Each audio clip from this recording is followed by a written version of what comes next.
Hey, this is Cheryl back with you from Farmhouse Frugally, and it is the last of fall. So today we're going to do a couple of things that are kind of fall or even Thanksgiving related. And we are starting with these picture frames that we picked up on the good table at the dump. And it looks like someone had gotten them originally from Hobby Lobby. And I am starting with a custom green color that I had made recently for some tables in my entryway. And I'm watering it down to give this a paint wash. So you do that basically by brushing on the watered down paint and then taking either a rag or a paper towel or something and rubbing the bulk of the color back. Now this is going to be my base coat. So once I get the entire thing covered with the green and I wipe that back, then I am going to take out some milk paint. And I have a cream colored milk paint left.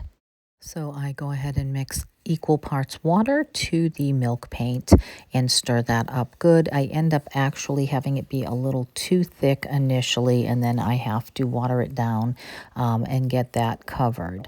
Now, once I get one full coat covered, I like to use the heat gun. You don't have to, a hairdryer works, but you can just let it dry naturally to get some cracking on that milk paint, and then to give it a second coat because I want it to have a little bit more of the cream, but I definitely want the crack to come back so that you can see some of the green and some of the black peeking through those cracks.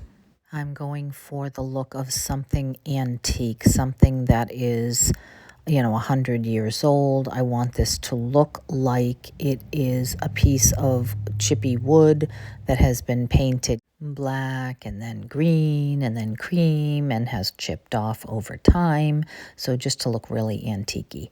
So once I have the first coat fully covered, I do dry that with the heat gun, and then I go ahead and give that a second coat.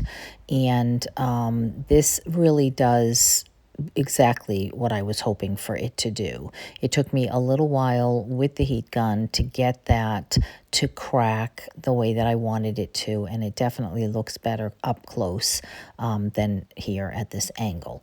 But I get that just the way that I want it, and then I take a piece of sandpaper and I just, any flaking paint or anything that might, want to come off, I want to get off with the piece of sandpaper here so that I can, distress it a little bit as well. But also, I don't want this to chip later on. If it's going to chip, I want it to chip here and now so that I can go ahead and finish this either with a spray coat or a wax coat or something like that. So I love how distressed and chippy this is looking, how antiqued. I love that you can see some of the green and a little bit of the black coming through. So that's great.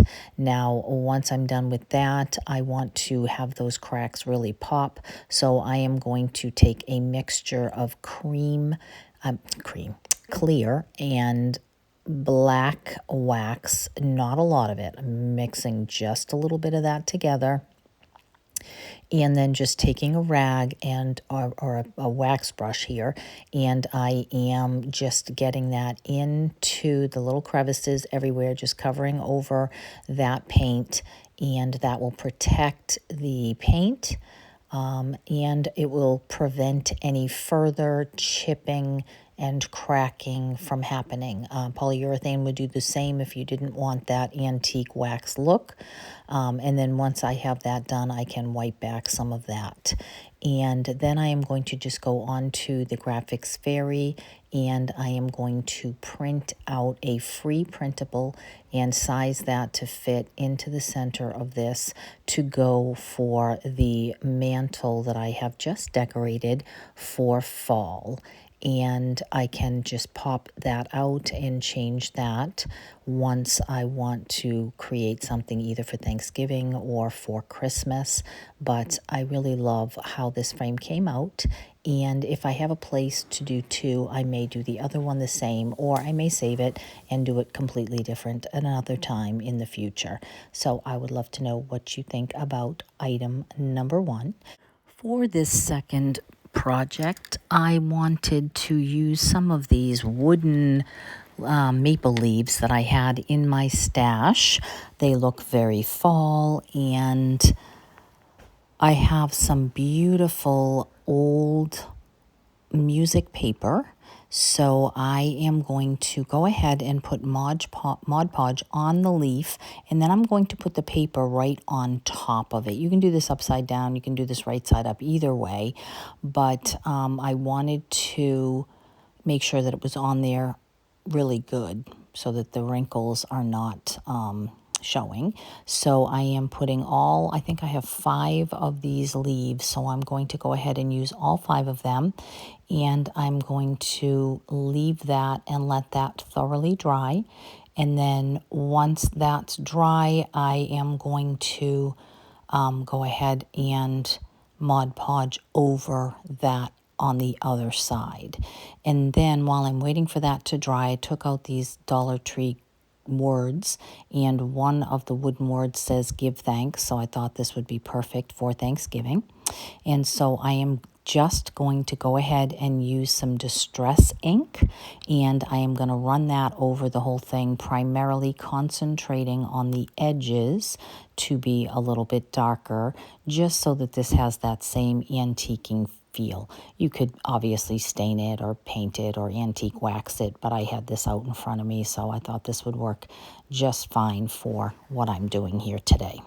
Now, once my leaves are dry, I did go ahead and kind of rip around them, and then go ahead and Mod Podge and rip the edges off. You can take an emery board or piece of sandpaper and sand those. But basically, between cutting and ripping, I was pretty much able to just get those looking pretty good. So Mod Podge will help seal in. It also darkened the music paper just a little bit, and I kind of like that look once it was dry. It's nice and protected. It won't fade or peel or anything over time. Now I'm going to take the Mod Podge over the words as well. One, because these are kind of thin and a little bit flimsy, and I don't want them to break, and I think that glue might help keep them a little bit stiffer, and also to cover over the distress ink so that that will be sealed in as well.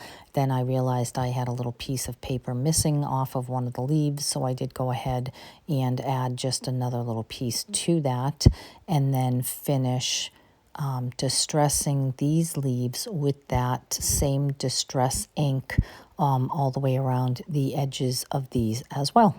So you could put these in a bowl as a bowl filler.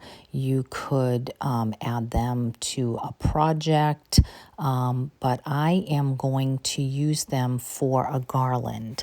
So I took out some twine, and I went ahead and found the center of the twine and poked a hole back in. There is a hole already in each of these, so I poked a hole at the top of the leaf, and I went ahead and added that to the center.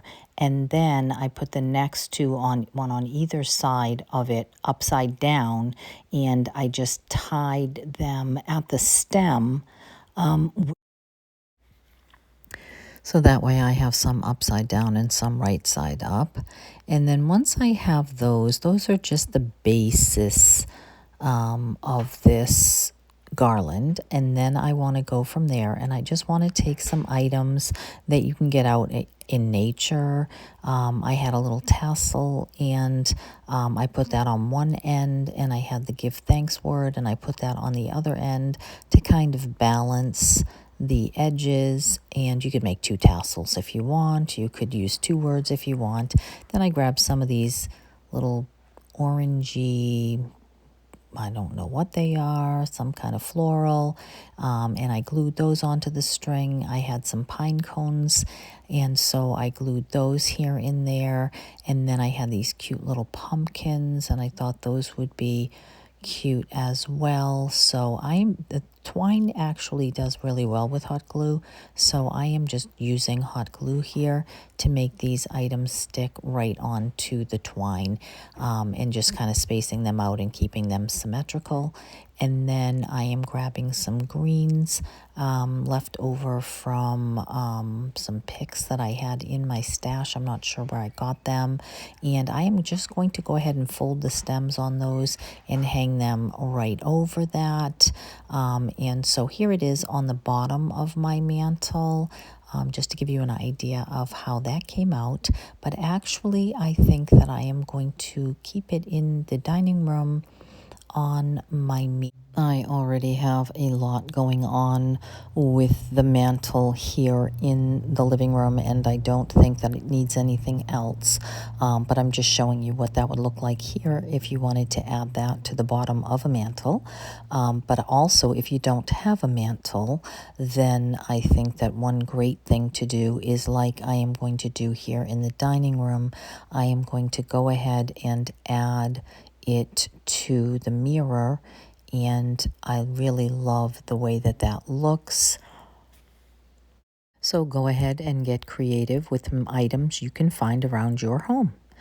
Now, we had planted a huge garden, which was eaten by one mother and 5 baby groundhogs, and there was pretty much nothing left, unfortunately. So my husband had replanted some winter squash, but of course they would not really be fully matured in time. So I went out to pick them since the frost will be here soon, and just filled a basket with them and thought that they would really be just lovely to use either just here in a trencher bowl or on my dining room table. So I thought that I would go ahead and decorate my dining room table like I might for Thanksgiving. I am just starting with a simple piece of a lace.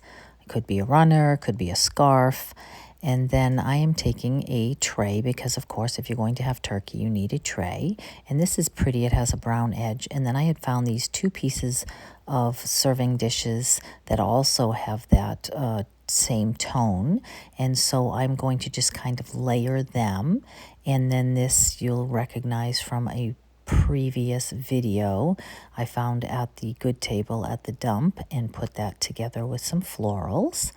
And then my 2-tiered tray that has salt and pepper and cream and sugar and that sort of thing in it, in the same color tones. And then I just took some of those gourds and pumpkins and added them in as a very simple, very easy tablescape with items already from around the house. So I hope that this gives you some inspiration for this season. And speaking of the season, I just looked out my window and this is what greeted me. So we must be getting close to Thanksgiving. Look how chubby they are.